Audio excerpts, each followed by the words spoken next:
When the announcement came at lunchtime today, it raised more questions about how and where people in Oldham will be able to meet and mix. The short answer, they can't. Our infection rate has started to fall because of some of the work that we've done, but it's not fallen low enough. We're still 2 or 3 times higher than the Greater Manchester average. We're still higher than we'd like to be, and we remain on the government's watch list. The tightened regulations will mean most to the pubs and restaurants where until now different households have been able to meet outside.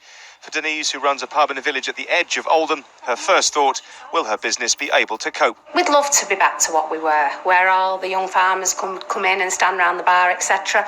But we are where we are, and we have to make the most of what we've got. And everybody who comes in feels safe, they feel welcomed. The comments we get is that it feels like a pub, even though the restrictions are in place.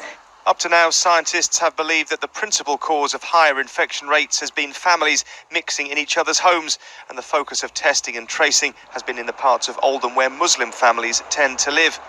Now the thinking is that it's social mixing outside the home that's a factor.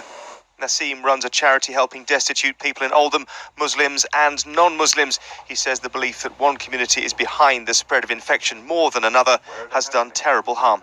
There is no room for any kind of finger pointing. We should be coming together. We should be fighting this pandemic together. It's a crisis that affects every single person. It doesn't just affect the Asian community or the white community. This is about a pandemic. It's a crisis. It's a real disaster, and we need to come together and work on it. This pub was closed down by Oldham Council for repeated breaches of lockdown regulations.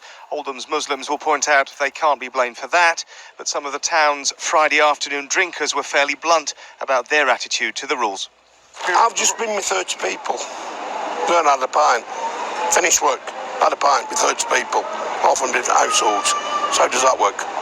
No one's stopping you from doing that? Nobody. So how does that work? Do you think there's anything wrong with doing that? Not at all. Do I look healthy?